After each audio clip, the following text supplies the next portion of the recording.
Thank you very much. Okay. I also come PowerPoint free, although my session at 2:45 I have a long PowerPoint, so feel free to come for that one. Really quickly, I work for the supply chain giants that you speak of.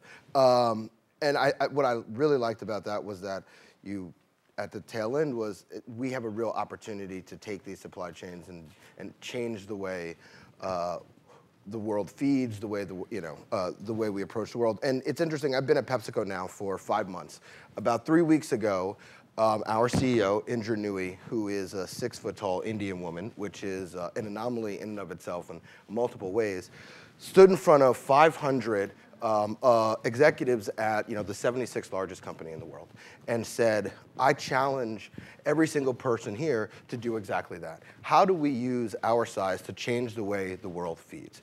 And I think that and she also challenged us to find the partners that can help us do that. There's after she took over a little more than a year ago, she instituted a concept which is performance with purpose, which says that we really have to think about who we are and what the purpose of us doing business. Having said that, our goal is to be a profitable company, as which corporation by definition is. But we have a bigger goal, which is to do that in a way that purposefully changes or makes better society and the world at large. Another point I think that was interesting was she challenged, which I think was interesting, is the conversation about social systems and how we as PepsiCo, as 163,000 employees, are a system. And we tend to think that if it's working, don't fix it. And she said, if it ain't broke, don't fix it. One of the biggest things that she challenges, hey, break it and fix it, because the future looks a lot different than being a company that sells sugary beverages and salty foods.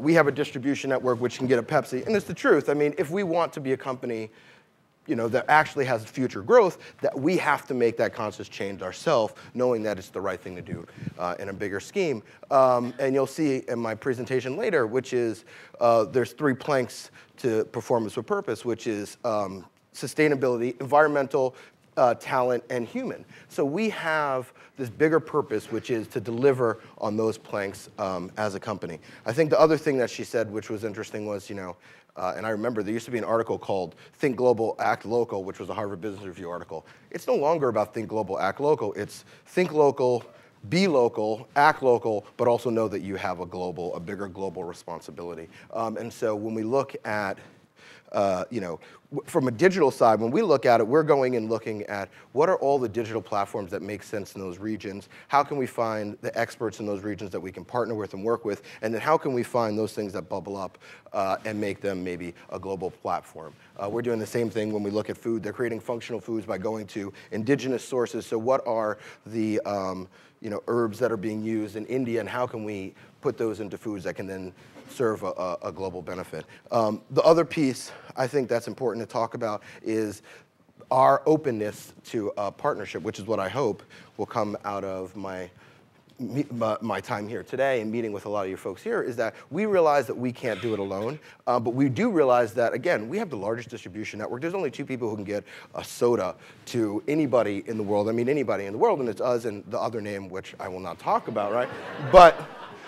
But so how can we leverage that kind of size and resources to do something, or how can we leverage that size and resources to be a benefit to our partners? And in my presentation later on, I'll show you some of the things that we're doing, not just in the emerging world, but even here. I mean, there is a deficit of 1 billion undernourished, but there's also 1 billion overnourished, which is the obesity problem. And how are we taking ownership of that and changing the way that we're looking at calorie transfers? Well, what does that mean? That means, can we use social networks to take a calorie from somebody in the U.S. and give it to, put it in somebody who's undernourished in Africa? And I agree, it's how do you do that? But these are the kind of things that we're being challenged to tackle.